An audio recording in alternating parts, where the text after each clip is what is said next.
Hello, good morning friends. ಇವತ್ತಿನ ಪ್ರಚಲಿತ ಘಟನೆಗಳು ಪ್ರಜಾವಾಣಿ, ವಿಜಯವಾಣಿ ಮತ್ತೆ ವಿದ್ಯಾರ್ಥಿ ಮಿತ್ರ ಪೇಪರ್ ಅಲ್ಲಿ ಏನೇನು ಅಂತ ನಾವು ಡಿಸ್ಕಸ್ ಮಾಡೋಣ. Let start.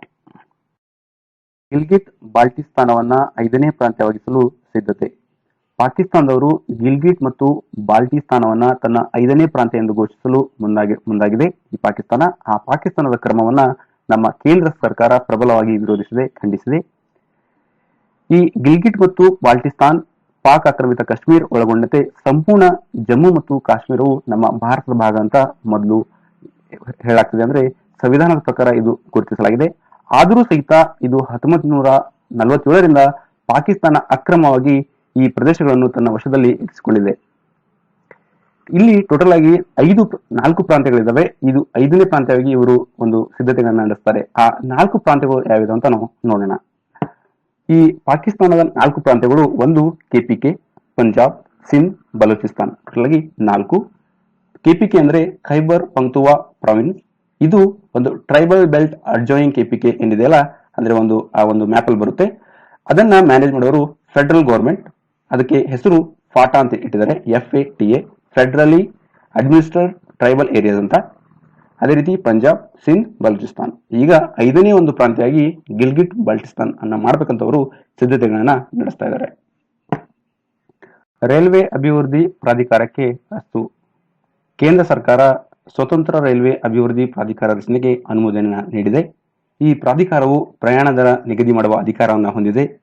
ಅದೇ ರೀತಿ ರೈಲ್ವೆ ಕ್ಷೇತ್ರದಲ್ಲಿ ಖಾಸಗಿ ಕಂಪನಿಗಳು ಸಮಾನ ಅವಕಾಶಗಳು ಲಭ್ಯವಾಗುವಂತೆ, ಅಂದ್ರೆ ಅವರು ಬಂಡವಾಳ ಹೂಡಿಕೆ ಇರಬಹುದು, ಒಂದು ವೇಳೆ ಖಾಸಗಿ ಕಂಪನಿಗಳು ಆಸಕ್ತಿ ತೋರಿಸಿದ್ರೆ ಅವುಗಳಿಗೆ ಸಮಾನ ಅವಕಾಶಗಳು ಲಭ್ಯವಾಗುವಂತೆ ಈ ಪ್ರಾಧಿಕಾರನ ಮಾಡುತ್ತೆ. ಅದೇ ರೀತಿ ಪ್ರಯಾಣಿಕರಿಗೆ ನೀಡುವ ಸೌಲಭ್ಯಗಳನ್ನ ಈ ಪ್ರಾಧಿಕಾರ ಸ್ಥಾಪನೆ ಮೂಲಕ ಉತ್ತಮಪಡಿಸುತ್ತೆ. ಅದೇ ರೀತಿ ರೈಲ್ವೆ ಸೇವೆಗಳ ದರ ಎಷ್ಟಿರಬೇಕು, ಪ್ರಯಾಣ ದರ ಹೊರತುಪಡಿಸಿ ಇತರ ಮೂಲಗಳಿಂದ ಬರುವ ಆದಾಯ ಹೇಗೆ ಹೆಚ್ಚಿಸಬೇಕು, ರೈಲ್ವೆ ಪ್ರಯಾಣಿಕರ ಹಿತ ಕಾಯುವುದು ಹೇಗೆ, ಮತ್ತು ಇಲಾಖೆಯಲ್ಲಿ ಸ್ಪರ್ಧಾತ್ಮಕ ಮನೋಭಾವ ಹೆಚ್ಚಿಸಲು ಏನ್ ಮಾಡಬೇಕು ಎಂಬ ಸಲಹೆಗಳನ್ನ ಈ ಒಂದು ಪ್ರಾಧಿಕಾರ ನೀಡುತ್ತೆ. ಈ ಪ್ರಾಧಿಕಾರದಲ್ಲಿ ಟೋಟಲ್ ಆಗಿ ಒಬ್ಬರು ಅಧ್ಯಕ್ಷರು ಮತ್ತೆ ಮೂವರು ಸದಸ್ಯರನ್ನ ಹೊಂದಿರಲಿದ್ದಾರೆ. ಅದೇ ರೀತಿ ಈ ಪ್ರಾಧಿಕಾರದ ಮುಖಾಂತರ ರೈಲ್ವೆ ಇಲಾಖೆಯು ಹೊಸ ತಂತ್ರಜ್ಞಾನಗಳನ್ನ ಹೇಗೆ ಅಳವಡಿಸಿಕೊಳ್ಳಬೇಕು, ಮತ್ತೆ ತನ್ನಲ್ಲಿನ ಮಾನವ ಸಂಪನ್ಮೂಲಗಳನ್ನು ಹೇಗೆ ಉತ್ತಮಪಡಿಸಬೇಕು, ಸರಕು ಸಾಗಣೆಗೆ ಮೀಸಲಾದ ರೈಲ್ವೆ ಕಾರಿಡಾರ್ ಅನ್ನು ತಾರತಮ್ಯಕ್ಕೆ ಅವಕಾಶವಿಲ್ಲದಂತೆ ಒದಗಿಸುವುದು ಹೇಗೆ ಎಂಬುದು ಈ ಒಂದು ಪ್ರಾಧಿಕಾರ ಸಲಹೆಯನ್ನ ನೀಡುತ್ತೆ. ಹಾಗಾಗಿ ಸ್ವತಂತ್ರ ರೈಲ್ವೆ ಅಭಿವೃದ್ಧಿ ಪ್ರಾಧಿಕಾರ ರಚನೆಗೆ ಕೇಂದ್ರ ಸರ್ಕಾರ ಅನುಮೋದನೆಯನ್ನ ನೀಡಿದೆ. ಇಂದಿರಾ ಬ್ಯಾನರ್ಜಿ ಮುಖ್ಯ ನ್ಯಾಯಮೂರ್ತಿ. ಇಂದಿರಾ ಬ್ಯಾನರ್ಜಿ ಇವರು ಮದ್ರಾಸ್ನ ಹೈಕೋರ್ಟ್ನ ಮುಖ್ಯ ನ್ಯಾಯಮೂರ್ತಿಯಾಗಿ ನೇಮಕವನ್ನ ಆಗಿದ್ದಾರೆ. ಪ್ರಮಾಣ ವಚನ ಸ್ವೀಕರಿಸಿದರು. ಪ್ರಮಾಣ ವಚನ ಇವರಿಗೆ ತಮಿಳುನಾಡಿನ ರಾಜ್ಯಪಾಲರಾದ CS ವಿದ್ಯಾಸಾಗರ್ ಅವರು ಇವರಿಗೆ ಪ್ರತಿಜ್ಞಾ ವಿಧಿಯನ್ನ ಬೋಧಿಸಿದರು. ಇದಕ್ಕಿಂತ ಮುಂಚೆ ಈ ಒಂದು ಮದ್ರಾಸ್ನ ಮುಖ್ಯ ನ್ಯಾಯಮೂರ್ತಿಯಾಗಿ ಸಂಜಯ್ ಕಿಶನ್ ಕೌಲ್ ಅವರು ಅಧಿಕಾರವನ್ನ ವಹಿಸಿಕೊಂಡಿದ್ರು. ಈಗ ಅದರ ಸ್ಥಾನಕ್ಕೆ ಈ ಇಂದಿರಾ ಬ್ಯಾನರ್ಜಿ ಅವರಿಗೆ ಈ ಮದ್ರಾಸ್ ಮುಖ್ಯ ನ್ಯಾಯಮೂರ್ತಿಯಾಗಿ ನೇಮಕವನ್ನ ಮಾಡಿದ್ದಾರೆ.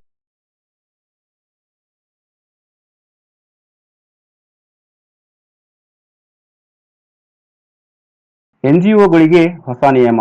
NGO ಅಂದ್ರೆ ನಾನ್ ಗವರ್ಮೆಂಟ್ ಆರ್ಗನೈಸೇಷನ್, ಸರ್ಕಾರದ ಅನುದಾನ ಪಡೆಯುವ ಸರ್ಕಾರೇತರ ಸಂಸ್ಥೆಗಳ ಅಂದ್ರೆ NGO, ನಾನ್ ಗವರ್ಮೆಂಟ್ ಆರ್ಗನೈಸೇಷನ್.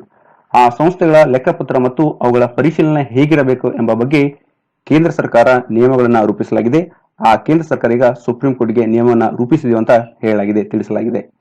ಈ ನಿಯಮಗಳಲ್ಲಿ NGOಗಳ ನೋಂದಣಿ ಪ್ರಕ್ರಿಯೆಯಲ್ಲಿ ನೀತಿ ಆಯೋಗ ನೋಡಲ್ ಏಜೆನ್ಸಿಯಾಗಿ ನೇಮಿಸಲಾಗಿದೆ. ಅಂದ್ರೆ NGOಗಳ ನಾನ್ ಗವರ್ಮೆಂಟ್ ಆರ್ಗನೈಸೇಷನ್ಗಳ ನೋಂದಣಿ ಪ್ರಕ್ರಿಯೆಯಲ್ಲಿ ನೀತಿ ಆಯೋಗವು ನೋಡಲ್ ಏಜೆನ್ಸಿಯಾಗಿ ಕಾರ್ಯವನ್ನ ನಿರ್ವಹಿಸುತ್ತೆ. ಈ NGOಗಳಿಗೆ ಹಣಕಾಸಿನ ಅನುದಾನ ನಿಲ್ಲಿಸಲು, ಅವುಗಳನ್ನು ಕಪ್ಪು ಪಟ್ಟಿಗೆ ಸೇರಿಸಲು, ಸಿವಿಲ್ ಪ್ರಕರಣ ದಾಖಲಿಸಿ ಅವುಗಳಿಂದ ಹಣ ವಸೂಲಿ ಮಾಡಲು ಮತ್ತು ಹಣದ ದುರ್ಬಳಕೆ ಆಗಿದ್ದಲ್ಲಿ NGOಗಳ ವಿರುದ್ಧ ಕ್ರಿಮಿನಲ್ ಕ್ರಮ ಜರುಗಿಸಲು ಅನುಸರಿಸಬೇಕಾಗಿರುವ ಮಾರ್ಗ ಅಂದ್ರೆ ನಿಯಮಗಳನ್ನ ಈ ಒಂದು ನಿಯಮಗಳಲ್ಲಿ ವಿವರಿಸಲಾಗಿದೆ. ಟೋಟಲ್ ಆಗಿ ಯಾವ್ಯಾವ ನಿಯಮಗಳಿದಾವೆ ಅಂದ್ರೆ, ನೀತಿ ಆಯೋಗವು ಮಾಹಿತಿ ಕೋಶದ ನಿರ್ವಹಣೆ ಮಾಡಲಿದೆ. ಅಂದ್ರೆ ಒಂದು ವೆಬ್ಸೈಟ್ ಅನ್ನ ಕ್ರಿಯೇಟ್ ಮಾಡುತ್ತೆ.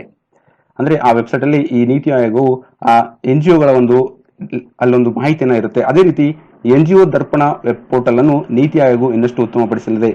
NGOಗಳ ವೆಬ್ಸೈಟ್ ಎಂದತ್ತೆ ವೆಬ್ ಪೋರ್ಟಲ್, ಅದನ್ನ ಇನ್ನಷ್ಟು ಉತ್ತಮಪಡಿಸುತ್ತೆ, ಅಭಿವೃದ್ಧಿಯನ್ನ ಮಾಡುತ್ತೆ. ಅದೇ ರೀತಿ NGOಗಳ ವಿಳಾಸ, ಅವುಗಳ ಪದಾಧಿಕಾರಿಗಳ ಪಟ್ಟಿ, ವಾರ್ಷಿಕ ಲೆಕ್ಕಪತ್ರ ವಿವರಗಳನ್ನ ವೆಬ್ ಪೋರ್ಟ್ ನಲ್ಲಿ ನೀಡಲಾಗುತ್ತೆ. ಅಂದ್ರೆ ವೆಬ್ಸೈಟ್ ನಲ್ಲಿ ಈ NGOಗಳ ವಿಳಾಸ ಮತ್ತೆ ಆ ಪದಾಧಿಕಾರಿಗಳ ಪಟ್ಟಿ, ವಾರ್ಷಿಕ ಲೆಕ್ಕಪತ್ರ ಎಲ್ಲ ಈ ವೆಬ್ಸೈಟ್ ಅಲ್ಲಿ ನೀಡಲಾಗುತ್ತೆ. ಪ್ರತಿ ಎನ್ಜಿಒಗೆ ವಿಶಿಷ್ಟ ಗುರುತಿನ ಪತ್ರ ನೀಡಲಾಗುತ್ತೆ. ಈ ಪ್ರತಿ ಒಂದು ಎನ್ಜಿಒಗಳಿಗೆ ಒಂದು ವಿಶಿಷ್ಟ ಅಂದ್ರೆ ಒಂದು ಗುರುತಿನ ಪತ್ರ, ಒಂದು ಐಡೆಂಟಿಟಿ ಲೆಟರ್ ನ ಕೊಡಲಾಗುತ್ತೆ. ಅದೇ ರೀತಿ ಹಣವನ್ನು ಸಾರ್ವಜನಿಕ ನಿಧಿ ನಿರ್ವಹಣಾ ವ್ಯವಸ್ಥೆ ಮೂಲಕ ನೀಡಬೇಕು. ನೆಕ್ಸ್ಟ್, ಕೇಂದ್ರದಿಂದ ಹಣ ಪಡೆಯಲು ಬಯಸುವ ಎನ್ಜಿಒಗಳು ಎನ್ಜಿಒ ದರ್ಪಣದಲ್ಲಿ ಹೆಸರು ನೋಂದಾಯಿಸಬೇಕು. ಈ ಒಂದು ಎನ್ಜಿಒ ದರ್ಪಣ ವೆಬ್ಸೈಟ್ ನಲ್ಲಿ ಅವರು ಅವರ ಹೆಸರನ್ನ ನೋಂದಾಯಿಸಬೇಕು. ಅಂದ್ರೆ ಕೇಂದ್ರದಿಂದ ಒಂದು ವೇಳೆ ಹಣ ಅವರು ಪಡೆಯಲು ಬಯಸಿದರೆ ಎನ್ಜಿಒಗಳು. ಅದೇ ರೀತಿ ಕಾರ್ಯಕಾರಿ ಸಮಿತಿಯ ಸದಸ್ಯರು ರಾಷ್ಟ್ರಪತಿಯವರ ಹೆಸರಿನಲ್ಲಿ ಬಾಂಡ್ ಸಲ್ಲಿಸಬೇಕು. ಈ ಸಮಿತಿಯ ಸದಸ್ಯರು ರಾಷ್ಟ್ರಪತಿ ಹೆಸರಲ್ಲಿ ಬಾಂಡ್ ಅನ್ನು ಅವರು ಸಲ್ಲಿಸಬೇಕು. ಮೇಲ್ವಿಚಾರಣೆ ವೇಳೆ ಅವುಗಳ ಹಣಕಾಸಿನ ವಿಚಾರ ಮಾತ್ರವಲ್ಲದೆ ಕೆಲಸಗಳು ಎಷ್ಟು ಪರಿಣಾಮಕಾರಿಯಾಗಿವೆ ಎಂಬುದನ್ನು ಅವರು ಗಮನಿಸಬೇಕು. ಲೆಕ್ಕ ಪರಿಶೋಧನೆಯನ್ನು ಪ್ರತಿ ವರ್ಷ ನಿಯಮಗಳಿಗೆ ಅನುಗುಣವಾಗಿ ನಡೆಸಬೇಕು. ಈ ನಿಯಮಗಳು ಕೇಂದ್ರ ಸರ್ಕಾರ ರೂಪಿಸಿ ಈ ಸುಪ್ರೀಂ ಕೋರ್ಟ್ಗೆ ತಿಳಿಸಿದೆ. ಓಕೆ, ಪ್ಲಾಸ್ಟಿಕ್ ತಿನ್ನುವ ಫಂಗಸ್ ಸಂಶೋಧಿಸಿದ ವಿಜ್ಞಾನಿಗಳು. ಚೀನಾದ ಅಕಾಡೆಮಿ ಆಫ್ ಸೈನ್ಸ್ನ ವಿಜ್ಞಾನಿಗಳು ಆಸ್ಪಿರಿಲ್ಲಸ್ ಟ್ಯುಬಿಂಜೆನಿಸಿಸ್ ಎಂಬ ಮಣ್ಣಿನಲ್ಲಿರುವ ಫಂಗಸ್ ಅನ್ನು ಪತ್ತೆ ಮಾಡಿದರೆ ಈ ಫಂಗಸ್ ಪ್ಲಾಸ್ಟಿಕ್ ವಸ್ತುಗಳನ್ನು ಜೀರ್ಣಗೊಳಿಸುವ ಶಕ್ತಿಯನ್ನ ಹೊಂದಿದೆ. ಈ ಫಂಗಸ್ ಅನ್ನ ಅವರು ಪಾಕಿಸ್ತಾನದ ಇಸ್ಲಾಮಾಬಾದ್ನಲ್ಲಿ ಪತ್ತೆಯನ್ನ ಮಾಡಿದ್ದಾರೆ. ಈ ಫಂಗಸ್ನಿಂದ ಪ್ಲಾಸ್ಟಿಕ್ ತ್ಯಾಜ್ಯ ಸಮಸ್ಯೆಯನ್ನ ದೂರ ಮಾಡಬಹುದು, ಅದನ್ನ ಬಗೆಹರಿಸಬಹುದು ಅಂತ ಹೇಳಿದ್ದಾರೆ. ಮತ್ತೆ ಇದರೊಂದಿಗೆ ಈ ಒಂದು ಫಂಗಸ್ನಿಂದ ನಮ್ಮ ಪರಿಸರವನ್ನ ಸುರಕ್ಷಿತವಾಗಿಡುವುದು ಅಂತ ಹೇಳಿದ್ದಾರೆ. ಆ ಫಂಗಸ್ನ ಹೆಸರು ಆಸ್ಪಿರಿಲ್ಲಸ್ ಟ್ಯುಬಿಂಜೆನಿಸಿಸ್. ಓಕೆ, ಇದು ಮಣ್ಣಿನಲ್ಲಿರುವ ಒಂದು ಫಂಗಸ್. ಓಕೆ, ಅದನ್ನ ಚೀನಾದ ಅಕಾಡೆಮಿ ಆಫ್ ಸೈನ್ಸ್ ನ ವಿಜ್ಞಾನಿಗಳು ಪತ್ತೆಯನ್ನ ಮಾಡಿದ್ದಾರೆ. 2 ಕೋಟಿ ಮೀರಿದ ಉಜ್ವಲ್ ಯೋಜನೆ ಫಲಾನುಭವಿಗಳ ಸಂಖ್ಯೆ. ಈ ಪ್ರಧಾನ ಮಂತ್ರಿ ಉಜ್ವಲ್ ಯೋಜನೆಯ ಮುಖಾಂತರ ಬಡತನ ರೇಖೆಗಿಂತ ಕೆಳಗಿನ ಮಹಿಳೆಯರಿಗೆ ಯಾರು ಈ ಒಂದು LPG ಸಂಪರ್ಕವನ್ನ ಪಡಿತಾರೆ ಈ ಯೋಜನೆಯಡಿ ಅವರಿಗೆ 1,600 ರೂಪಾಯಿ ಸಬ್ಸಿಡಿಯನ್ನ ಕೊಡಲಾಗ್ತಿತ್ತು. ಈ ಯೋಜನೆಯಡಿ ಇಲ್ಲಿವರೆಗೆ 2 ಕೋಟಿಗಿಂತ ಹೆಚ್ಚು ಜನ ಈ ಒಂದು ಯೋಜನೆ ಮುಖಾಂತರ LPG ಸಂಪರ್ಕವನ್ನ ಪಡೆದರಂತೆ ಕೇಂದ್ರ ಸರ್ಕಾರ ಈ ಒಂದು ಮಾಹಿತಿಯನ್ನ ಪ್ರಕಟಿಸಿದೆ. ಇಲ್ಲಿ ಇಂಪಾರ್ಟೆಂಟ್ ಆಗಿ ನೆನಪಿಟ್ಕೊಳ್ಳೋದು, ಉಜ್ವಲ್ ಯೋಜನೆ ಇದೊಂದು LPG ಸಂಪರ್ಕ ಕೊಡುವ ಒಂದು ಯೋಜನೆ. ಅಂದ್ರೆ LPG ಸಂಪರ್ಕವನ್ನ ತೆಗೆದುಕೊಂಡಾಗ ನಿಮಗೆ ಸಬ್ಸಿಡಿಯನ್ನ ಕೊಡಲಾಗುತ್ತೆ. ಈ ಯೋಜನೆ ಬಡತನ ರೇಖೆಗಿಂತ ಕೆಳಗಿನ ಮಹಿಳೆಯರಿಗೆ ನೀಡಲಾಗುತ್ತೆ. ಈಗ 2 ಕೋಟಿ ಮೀರಿದ ಅಂದ್ರೆ 2 ಕೋಟಿಗಿಂತ ಹೆಚ್ಚು ಜನ ಈ ಒಂದು ಯೋಜನೆ ಮುಖಾಂತರ LPG ಸಂಪರ್ಕವನ್ನ ಪಡೆದುಕೊಂಡಿದ್ದಾರಂತೆ. ನೌಕಾಪಡೆ ಯುದ್ಧ ನೌಕೆಗಳಿಗೆ ಬರಾಕ್ ಕ್ಷಿಪಣಿ ಖರೀದಿಗೆ ಒಪ್ಪಿಗೆ. ಈ ಕೇಂದ್ರ ರಕ್ಷಣಾ ಸಚಿವಾಲಯದ ರಕ್ಷಣಾ ಖರೀದಿ ಮಂಡಳಿ DAC defence acquisition council. Okay, DAC ಅಂದ್ರೆ ಡಿಫೆನ್ಸ್ ಅಕ್ವಿಜಿಷನ್ ಕೌನ್ಸಿಲ್, ರಕ್ಷಣಾ ಖರೀದಿ ಮಂಡಳಿ.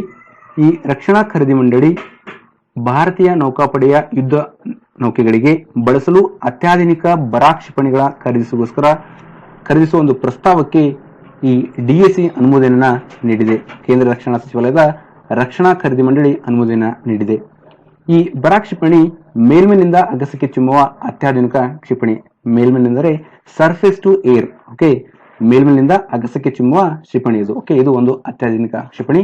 ಇದು ಭಾರತೀಯ ನೌಕಾಪಡೆಗಾಗಿ ಇಸ್ರೇಲ್ನಿಂದ ಖರೀದಿಸಲಾಗ್ತಾ ಇದೆ. ಈ ಕ್ಷಿಪಣಿಗಳನ್ನ ಖರೀದಿ ಹೊಂದುವ ಮೂಲಕ ನಮ್ಮ ಭಾರತೀಯ ನೌಕಾಪಡೆಗೆ ಹೆಚ್ಚಿನ ಬಲವನ್ನ ಬರಲಿದೆ. ಅಂದ್ರೆ ಅದರ ಒಂದು ಬಲವನ್ನ ಇನ್ನಷ್ಟು ಹೆಚ್ಚಲಿದೆ. ಮತ್ತೆ ಈ ಒಂದು ಕ್ಷಿಪಣಿಗಳನ್ನ ಹಿಂದೂ ಮಹಾಸಾಗರ ಪ್ರದೇಶದಲ್ಲಿ ಭದ್ರತಾ ವ್ಯವಸ್ಥೆಯನ್ನು ಅಲ್ಲಿ ಬದಲಾಗ್ತಾ ಇದೆ. ಅದರ ಹಿನ್ನೆಲೆಯಲ್ಲಿ ಈ ಕ್ಷಿಪಣಿಗಳನ್ನ ಅಲ್ಲಿ ಅಳವಡಿಸಲಾಗ್ತದೆ ಮತ್ತು ಅದರ ವಿಶೇಷ ಮಹತ್ವವನ್ನ ಅಲ್ಲಿ ಪಡೆದುಕೊಳ್ಳಿದೆ. ಯಾಕಂದ್ರೆ ಇದು ಮೇಲ್ಮೇಲಿಂದ ಅಗಸಕ್ಕೆ ಚಿಮ್ಮುವ ಒಂದು ಅತ್ಯಾಧುನಿಕ ಕ್ಷಿಪಣಿಗಳು. ಇಲ್ಲಿ ಹಿಂದೂ ಮಹಾಸಾಗರದಲ್ಲಿ ಪ್ರದೇಶದಲ್ಲಿ ಭದ್ರತೆಗೋಸ್ಕರ ಈ ಒಂದು ಕ್ಷಿಪಣಿಗಳನ್ನ ಅಲ್ಲಿ ಅಳವಡಿಸಲಾಗ್ತದೆ ಅಂತ ಹೇಳಲಾಗಿದ್ದಾರೆ. ಡಿಫೆನ್ಸ್ ಅಕ್ವಿಜಿಷನ್ ಕೌನ್ಸಿಲ್, ರಕ್ಷಣಾ ಖರೀದಿ ಮಂಡಳಿ. ರಕ್ಷಣಾ ಖರೀದಿ ಮಂಡಳಿಯು ರಕ್ಷಣಾ ಸಚಿವಾಲಯದ ಅತ್ಯುನ್ನತ ನಿರ್ಧಾರ ಕೈಗೊಳ್ಳುವ ಒಂದು ಸಂಸ್ಥೆಯನ್ನ ಆಗಿದೆ. ಈ ನಮ್ಮ ಭಾರತೀಯ ಸಶಸ್ತ್ರ ಪಡೆಗಳು ಒಂದು ವೇಳೆ ನಾವು ಖರೀದಿಯನ್ನ ಮಾಡಬೇಕಾದ್ರೆ ಆ ಸಶಸ್ತ್ರ ಪಡೆಗಳ ಒಂದು ಖರೀದಿ ಪ್ರಸ್ತಾವನೆಗಳನ್ನ ಈ ಡಿಫೆನ್ಸ್ ಅಕ್ವಿಜಿಷನ್ ಕೌನ್ಸಿಲ್ ಎದುರುಗಡೆ ಇರುತ್ತೆ. ಅಂದ್ರೆ ರಕ್ಷಣಾ ಖರೀದಿ ಮಂಡಳಿಯ ಎದುರುಗಡೆ ಇರುತ್ತೆ. ಆ ಪ್ರಸ್ತಾವನೆಗಳನ್ನ ಆ ಖರೀದಿಯ ಬಗ್ಗೆ ಅಂದ್ರೆ ಈ ಭಾರತೀಯ ಸಶಸ್ತ್ರ ಪಡೆಗಳ ಖರೀದಿಯ ಬಗ್ಗೆ ಪ್ರಸ್ತಾವನೆಗಳನ್ನ ಈ ಮಂಡಳಿ ಪರಿಶೀಲಿಸುತ್ತೆ. ಮತ್ತೆ ಪರಿಶೀಲಿಸಿ ಅವು ಅಂಗೀಕಾರ ಕೊಡುತ್ತೆ ಅಥವಾ ಆ ಜಾರಿಗೆನ ತರುತ್ತೆ. ಈ ರಕ್ಷಣಾ ಖರೀದಿ ಮಂಡಳಿ ಅದು ಒಪ್ಪಂದಗಳು ಇರ್ಬೋದು ಯಾವುದಾದ್ರು, ಅಥವಾ ಅಗತ್ಯವಾದ ಮಂಜೂರಾತಿ ಇರ್ಬೋದು, ಅಥವಾ ಯಾವುದೇ ಒಂದು ಸ್ವಾಧೀನ ಪ್ರಕ್ರಿಯೆ ಇರ್ಬೋದು. ಈ ಪ್ರಕ್ರಿಯೆಗೆಲ್ಲ ಈ ಒಪ್ಪಂದಗಳೆಲ್ಲ ಅನುಮತಿಯನ್ನ ಈ ಒಂದು ರಕ್ಷಣಾ ಖರೀದಿ ಮಂಡಳಿ ನೀಡುತ್ತೆ. ಅಂದ್ರೆ ರಕ್ಷಣಾ ಖರೀದಿ ಮಂಡಳಿ ಇದು ಪರಿಶೀಲನೆ ಮಾಡಿ ಈ ಒಪ್ಪಂದಗಳಿಗೆ ಒಂದು ಅನುಮತಿಯನ್ನ ಕೊಡುತ್ತೆ. Okay. Reserve bank deputy governor ಆಗಿ ಕನುಂಗೋ, ರಿಸರ್ವ್ ಬ್ಯಾಂಕ್ ಆಫ್ ಇಂಡಿಯಾದ ಡೆಪ್ಯೂಟಿ ಗವರ್ನರ್ ಆಗಿ ಬಿಪಿ ಕನುಂಗೋ ಅಧಿಕಾರವನ್ನ ಸ್ವೀಕರಣೆ ಮಾಡಿದ್ದಾರೆ. ಇವರನ್ನು ಮಾರ್ಚ್ 11ರಂದು ಡೆಪ್ಯೂಟಿ ಗವರ್ನರ್ ಆಗಿ ನೇಮಕವನ್ನ ಮಾಡಿ ಆದೇಶವನ್ನು ಹೊರಡಿಸಲಾಗಿತ್ತು. ಈಗ ಇವರು ಈ ಒಂದು ಅಧಿಕಾರವನ್ನ ಸ್ವೀಕರಣೆ ಮಾಡಿದ್ದಾರೆ. ಮತ್ತೆ ಇವರ ಅಧಿಕಾರ ಅವಧಿ 3 ವರ್ಷಗಳವರೆಗಿದೆ. ಇವರು ಕರೆನ್ಸಿ ನಿರ್ವಹಣೆ, ಬಾಹ್ಯ ಹೂಡಿಕೆ ಹಾಗೂ ಕಾರ್ಯಾಚರಣೆ, ಸರ್ಕಾರಿ ಮತ್ತು ಬ್ಯಾಂಕ್ ಖಾತೆಗಳು, ಮಾಹಿತಿ ತಂತ್ರಜ್ಞಾನ, ಪಾವತಿ ಮತ್ತು ಸಲ್ಲಿಕೆ ವ್ಯವಸ್ಥೆ ವಿಭಾಗದಲ್ಲಿ ಕಾರ್ಯವನ್ನ ನಿರ್ವಹಿಸಲಿದ್ದಾರೆ. ಇವರು 1982ರಲ್ಲಿ RBI ಸೇರ್ಪಡೆಯಾಗಿದ್ದರು. ಈಗ ರಿಸರ್ವ್ ಬ್ಯಾಂಕ್ ಆಫ್ ಇಂಡಿಯಾದ ಡೆಪ್ಯೂಟಿ ಗವರ್ನರ್ ಆಗಿ ನೇಮಕವನ್ನ ಆಗಿದ್ದಾರೆ. ವೆಚ್ಚ ಇಲಾಖೆಗೆ ಮೊದಲ ಮಹಿಳಾ ಸಲಹೆಗಾರ್ತಿ. ಭಾರತೀಯ ನಾಗರಿಕ ಲೇಖಾ ಸೇವೆಯ ಕಾಸ್ಟ್ ಅಕೌಂಟ್ ಸರ್ವಿಸ್ ಅಧಿಕಾರಿ ಅರುಣಾ ಸೇತಿ ಅವರನ್ನ ಹಣಕಾಸು ಸಚಿವಾಲಯದ ವೆಚ್ಚ ಇಲಾಖೆಯ ಮುಖ್ಯ ಸಲಹೆಗಾರನಾಗಿ ನೇಮಕವನ್ನ ಮಾಡಲಾಗಿದೆ. ಈ ಹುದ್ದೆಗೇರಿದ ಅಂದ್ರೆ ಕಾಸ್ಟ್ ಅಕೌಂಟ್ ಸರ್ವಿಸ್ನ ಮೊದಲ ಮಹಿಳಾ ಅಧಿಕಾರಿ ಈ ಹಣಕಾಸು ಸಚಿವಾಲಯದ ವೆಚ್ಚ ಇಲಾಖೆಯ ಮುಖ್ಯ ಸಲಹೆಗಾರನಾಗಿ ನೇಮಕವನ್ನ ಆಗಿದ್ದಾರೆ. ಓಕೆ. CIRDP ಸ್ಥಾಪನೆ ಒಪ್ಪಂದಕ್ಕೆ ಅನುಮೋದನೆ. ಹೈದರಾಬಾದ್ನಲ್ಲಿರುವ ರಾಷ್ಟ್ರೀಯ ಗ್ರಾಮೀಣ ಅಭಿವೃದ್ಧಿ ಮತ್ತು ಪಂಚಾಯತ್ ರಾಜ್ ಸಂಸ್ಥೆಯಲ್ಲಿ national institute of rural development and panchayat Raj ಈ ಒಂದು ಸಂಸ್ಥೆ ಹೈದರಾಬಾದ್ನಲ್ಲಿದೆ. ಆ ಸಂಸ್ಥೆಯಲ್ಲಿ CIRDP ಸ್ಥಾಪನೆ ಒಪ್ಪಂದಕ್ಕೆ ಕೇಂದ್ರ ಸರ್ಕಾರ ಅನುಮೋದನೆಯನ್ನ ನೀಡಿದೆ. ಈ CIRDP ಸ್ಥಾಪನೆಗೆ ಗ್ರಾಮೀಣ ಅಭಿವೃದ್ಧಿ ಸಚಿವಾಲಯ ಮತ್ತು centre on integrated rural development for Asia and Pacific ಇವೆರಡು ಒಪ್ಪಂದವನ್ನ ಮಾಡಿಕೊಂಡಿದ್ವು. ಆ ಒಪ್ಪಂದಕ್ಕೆ ಕೇಂದ್ರ ಸಂಪುಟ ಅನುಮೋದನೆಯನ್ನ ನೀಡಿದೆ. ಈ CIRDP ಕೇಂದ್ರ ಅಂದ್ರೆ centre on integrated rural development for Asia and the Pacific ಈ ಕೇಂದ್ರವು ಗ್ರಾಮೀಣ ಅಭಿವೃದ್ಧಿ ಕಾರ್ಯಕ್ರಮದ ಮೂಲಕ ನೆಟ್ವರ್ಕಿಂಗ್ ಜ್ಞಾನವನ್ನ ಒದಗಿಸುತ್ತೆ. ಅದೇ ರೀತಿ NIRD ಮತ್ತು PR ಬಗ್ಗೆ ಅಂದ್ರೆ national institute of rural development and panchayat Raj ಬಗ್ಗೆ ಒಂದು ಜ್ಞಾನವನ್ನ ನೀಡುತ್ತೆ ಈ ಒಂದು ಕೇಂದ್ರ. ಅದೇ ರೀತಿ ಈ ಕೇಂದ್ರ ನಮ್ಮ ಗ್ರಾಮೀಣ ಅಭಿವೃದ್ಧಿಯ ಮೂಲಕ ವಿಶೇಷವಾಗಿ ಬಡತನ ನಿವಾರಣಾ ಕಾರ್ಯಕ್ರಮನ ಅನುಷ್ಠಾನಕ್ಕೆ ತರಲಾಗುತ್ತೆ. ಹಾಗಾಗಿ ಹೈದರಾಬಾದ್ನಲ್ಲಿ ಏನು ರಾಷ್ಟ್ರೀಯ ಗ್ರಾಮೀಣ ಅಭಿವೃದ್ಧಿ ಮತ್ತು ಪಂಚಾಯತ್ ರಾಜ್ ಸಂಸ್ಥೆ ಏನಿದೆ ಆ ಸಂಸ್ಥೆಯಲ್ಲಿ CIRDP ಸೆಂಟರ್ನ ಸ್ಥಾಪಿಸಲು ಕೇಂದ್ರ ಸಂಪುಟ ಅನುಮೋದನೆಯನ್ನ ನೀಡಿದೆ. ವಿಶ್ವಸಂಸ್ಥೆ ಲೆಕ್ಕ ಪರಿಶೋಧನೆ ಮಾಡಲಿರುವ CAG ಭಾರತದ ಲೆಕ್ಕ ನಿಯಂತ್ರಕ ಮತ್ತು ಮಹಾಲೇಖಪಾಲರು CAG ನಮ್ಮ ಭಾರತದವರು. ಇವರು ವಿಶ್ವಸಂಸ್ಥೆ ಆಡಳಿತ ಕಚೇರಿಯ ಲೆಕ್ಕ ಪರಿಶೋಧನೆ ಮಾಡಲಿದ್ದಾರಂತೆ. ವಿಶ್ವಸಂಸ್ಥೆಯ ಪ್ರಧಾನ ಕಾರ್ಯಾಲಯ ನ್ಯೂಯಾರ್ಕ್ನಲ್ಲಿದೆ. ಆ ವಿಶ್ವಸಂಸ್ಥೆಯ ಪ್ರಧಾನ ಕಾರ್ಯಾಲಯದ ಲೆಕ್ಕ ಪರಿಶೋಧನೆಯನ್ನ ನಮ್ಮ ಭಾರತದ CAG ಮತ್ತು ಇನ್ನೂ ಇಬ್ರು ಒಂದು 3 ಜನದ ತಂಡ ಇದೆ. ಅದರಲ್ಲಿ ನಮ್ಮ ಭಾರತದ CAG ಮತ್ತು ಎಡಿಟರ್ ಜನರಲ್ ಆಫ್ ಜರ್ಮನಿ ಹಾಗೂ ತಾಂಜಾನಿಯಾ ಟೋಟಲ್ ಆಗಿ 3 ಜನ ಈ ಒಂದು ತಂಡದಲ್ಲಿದ್ದಾರೆ.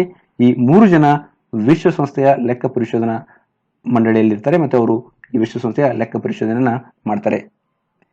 ಈ 3 ಜನ ಈ ವಿಶ್ವಸಂಸ್ಥೆಯ ಯುನಿಸೆಫ್, UNGCPF, UN, OPS ಇತ್ಯಾದಿಗಳ ಒಂದು ಲೆಕ್ಕ ಪರಿಶೋಧನೆ ಮಾಡ್ತಾರೆ. ನಮ್ಮ ಭಾರತದ CAG ಹಾಲಿ ಮಹಾಲೇಖಪಾಲರು ಶಶಿಕಾಂತ್ ಶರ್ಮಾ. ಇವರು 2020ರವರೆಗೆ ಸೇವೆಯಲ್ಲಿ ಇರಲಿದ್ದಾರಂತೆ. ಓಕೆ. ವೀಸಾ ನೀತಿ ಉದಾರ ಅಂದ್ರೆ ವೀಸಾ ನೀತಿಯನ್ನು ಸಡಿಲವಾಗಿ ಮಾಡಿದ್ದಾರೆ. ನಮ್ಮ ಭಾರತದ ಪ್ರವಾಸೋದ್ಯಮ ಹಾಗೂ ಮತ್ತು ವ್ಯಾಪಾರವನ್ನ ಹೆಚ್ಚಿಸೋಗೋಸ್ಕರ ಅದನ್ನ ಒತ್ತು ನೀಡಲು ಇದೇ ಏಪ್ರಿಲ್ 1ರಿಂದ ವೀಸಾ ಬದ್ಧತೆಯಲ್ಲಿ ಉದಾರೀಕರಣ ನೀತಿ ಅನ್ವಯವಾಗಿದೆಯಂತೆ. ಅಂದರೆ ಸಡಿಲವನ್ನ ಮಾಡಿದರೆ ಇದರ ಅಡಿ ಪ್ರವಾಸಿ ಮತ್ತು ಬಿಸಿನೆಸ್ ವೀಸಾಗಳು 5 ವರ್ಷಗಳ ಅವಧಿಗೆ ಬಹುತೇಕ ರಾಷ್ಟ್ರಗಳಲ್ಲಿ ಲಭ್ಯವನ್ನ ಆಗುತ್ತಂತೆ. ಈ ವೀಸಾವನ್ನು 3 ರೀತಿಯಾಗಿ ವಿಂಗಡಣೆ ಮಾಡಿದರೆ 3 ಭಾಗಗಳಲ್ಲಿ. ಒಂದು ಈ ಟೂರಿಸ್ಟ್ ವೀಸಾ, ಇನ್ನೊಂದು ಈ ಬಿಸಿನೆಸ್ ವೀಸಾ ಮತ್ತು ಇನ್ನೊಂದು ಈ ಮೆಡಿಕಲ್ ವೀಸಾ ಅಂತ 3 ತರ ವರ್ಗೀಕರಣವನ್ನ ಮಾಡಲಾಗಿದೆ. ಈ ವೀಸಾ ಸೇವೆಯನ್ನ 161 ದೇಶಗಳಿಗೆ ವಿಸ್ತರಣೆಯನ್ನ ಮಾಡಲಾಗಿದೆ. ಮತ್ತು ಒಂದು ವೇಳೆ ತುರ್ತು ಪರಿಸ್ಥಿತಿಯಲ್ಲಿ ಬಿಸಿನೆಸ್ ವೀಸಾ ಮತ್ತು ಮೆಡಿಕಲ್ ವೀಸಾಗಳನ್ನು ಅರ್ಜಿ ಸಲ್ಲಿಸಿದ 48 ಗಂಟೆಗಳಿಗೆ ಒದಗಿಸಲಾಗುತ್ತೆ ಅಂತ ಹೇಳಿದ್ದಾರೆ. ಓಕೆ. ಕ್ವಶನ್ಸ್ ಅನ್ನ ಡಿಸ್ಕಸ್ ಮಾಡೋಣ. ಫಸ್ಟ್ ಕ್ವಶನ್, ಪ್ರಪಂಚದಲ್ಲಿ ಆರ್ಥಿಕ ಯೋಜನೆಗಳಿಗೆ ಅಡಿಗಲ್ಲು ಹಾಕಿದ ದೇಶ ರಷ್ಯಾ. ಇದರ ಆನ್ಸರ್ ರಷ್ಯಾ, USSR. ಆರ್ಥಿಕ ಯೋಜನೆಗಳನ್ನು ಅಳವಡಿಸಿಕೊಂಡ ವಿಶ್ವದ ಪ್ರಥಮ ಪ್ರಜಾಪ್ರಭುತ್ವ ರಾಷ್ಟ್ರ ಭಾರತ. ಆರ್ಥಿಕ ಯೋಜನೆಗಳನ್ನು ಅಳವಡಿಸಿಕೊಂಡ ವಿಶ್ವದ ಪ್ರಪ್ರಥಮ ರಾಷ್ಟ್ರ. ಪವರ್ಟಿ and an British rule in India ಕೃತಿಯ ಕರ್ತೃ. ಇದರ ಕರ್ತೃ ದಾದಾಬಾಯಿ ನವರೋಜಿ. ಭಾರತದಲ್ಲಿ ರಾಷ್ಟ್ರೀಯ ಆದಾಯವನ್ನು ಅಳೆಯುವ ಇಲಾಖೆ ಯಾವುದು? ಆ ಇಲಾಖೆ ಹೆಸರು ಕೇಂದ್ರೀಯ ಸಾಂಖ್ಯಿಕ ಇಲಾಖೆ, CSO, ಸೆಂಟ್ರಲ್ ಸ್ಟ್ಯಾಟಿಸ್ಟಿಕಲ್ ಆರ್ಗನೈಸೇಷನ್. ಭಾರತ ದೇಶದಲ್ಲಿ ರಾಷ್ಟ್ರೀಯ ಆದಾಯವನ್ನು ಅಳೆಯಲು ಪ್ರಸ್ತುತ ಯಾವ ವರ್ಷವನ್ನು ಆಧಾರ ವರ್ಷವನ್ನಾಗಿ ಮಾಡಲಾಗಿದೆ? ಆಧಾರ ವರ್ಷವನ್ನು 2011-12 ಮಾಡಲಾಗಿದೆ. ಬಂಡವಾಳಶಾಹಿ ಆರ್ಥಿಕತೆಯನ್ನು ಮೊಟ್ಟ ಮೊದಲು ಅಳವಡಿಸಿಕೊಂಡ ರಾಷ್ಟ್ರ ಯಾವುದು? USA ಬಂಡವಾಳಶಾಹಿ ಆರ್ಥಿಕತೆಯನ್ನು ಮೊಟ್ಟ ಮೊದಲ ಬಾರಿಗೆ ಅಳವಡಿಸಿಕೊಂಡಿದೆ. ಸಮಾಜವಾದಿ ಮಾದರಿಯ ಆರ್ಥಿಕತೆಯನ್ನು ಮೊಟ್ಟ ಮೊದಲು ಅಳವಡಿಸಿಕೊಂಡ ರಾಷ್ಟ್ರ. ಈ ಸಮಾಜವಾದಿ ಮಾದರಿಯ ಆರ್ಥಿಕತೆಯನ್ನ ರಷ್ಯಾ, USSR ಅವರು ಮೊಟ್ಟ ಮೊದಲಾಗಿ ಅಳವಡಿಸಿಕೊಂಡಿದ್ದಾರೆ. ದಾಸ್ ಕ್ಯಾಪಿಟಲ್ ಕೃತಿಯ ಕರ್ತೃ ಯಾರು? ಇದರ ಕರ್ತೃ ಕಾರ್ಲ್ ಮಾರ್ಕ್ಸ್. ಪ್ರಸ್ತುತ ಕೇಂದ್ರ ಹಣಕಾಸು ಸಚಿವರು ಯಾರು? ಪ್ರಸ್ತುತ ಕೇಂದ್ರ ಹಣಕಾಸು ಸಚಿವರು ಅರುಣ್ ಜೇಟ್ಲಿ ಅವರು. ಓಕೆ. ಕೊರತೆ ಅಥವಾ ವಿರಳತೆಯ ಅರ್ಥಶಾಸ್ತ್ರದ ವ್ಯಾಖ್ಯಾನ ನೀಡಿದವರು ಯಾರು? ಅವರ ಹೆಸರು ಲಿಯೋನಲ್ ರಾಬಿನ್ಸ್. ಅವರು ಕೊರತೆ ಅಥವಾ ವಿರಳತೆಯ ಅರ್ಥಶಾಸ್ತ್ರದ ವ್ಯಾಖ್ಯಾನ ನೀಡಿದ್ದಾರೆ. ರಕಿ ಇಕ್ಕ ಬ್ಯಾಂಕ್ ಇದರ ವಿಸ್ತೃತ ರೂಪ micro units development and refinery agency ಅಂತ. ನೀತಿ ಇದರ ವಿಸ್ತೃತ ರೂಪ ನೀತಿ ಆಯೋಗ ಅಂತ ಇದೆಯಲ್ಲ, ನೀತಿ ಅದರ ವಿಸ್ತೃತ ರೂಪ full form national institution for transforming India. Okay, thank you so much. ಒಂದು ವೇಳೆ ವಿಡಿಯೋ ಲೈಕ್ ಆದ್ರೆ ಪ್ಲೀಸ್ ಲೈಕ್ ಮಾಡ್ರಿ, ಶೇರ್ ಮಾಡ್ರಿ, ಸಬ್ಸ್ಕ್ರೈಬ್ ಮಾಡ್ರಿ ಮತ್ತೆ ಕಮೆಂಟ್ ಮಾಡ್ರಿ. PPT ಡೌನ್ಲೋಡ್ ಮಾಡಬೇಕಾದ್ರೆ ನಾನು ಫ್ರಂಟ್ ಪೇಜ್ ಅಲ್ಲಿ ಲಿಂಕ್ಸ್ ಅನ್ನ ಅಲ್ಲಿ ಪ್ರೊವೈಡ್ ಮಾಡಿದ್ದೀನಿ. ಫೇಸ್ಬುಕ್ ಲಿಂಕು, ಟೆಲಿಗ್ರಾಮ್ ಲಿಂಕು ಮತ್ತೆ ಯೂಟ್ಯೂಬ್ ಡಿಸ್ಕ್ರಿಪ್ಷನ್ ಬಾಕ್ಸ್ ನಲ್ಲಿ ನಾನು ಸಹಿತ ಲಿಂಕ್ ಅನ್ನ ಕೊಡಲಾಗ್ತಿದೆ. ಅಲ್ಲಿ ಸಹಿತ ನೀವು ಹೋಗಿ ಈ PPT ಅನ್ನ ನೀವು ಡೌನ್ಲೋಡ್ ಮಾಡ್ಕೋಬಹುದು. Thank you so much.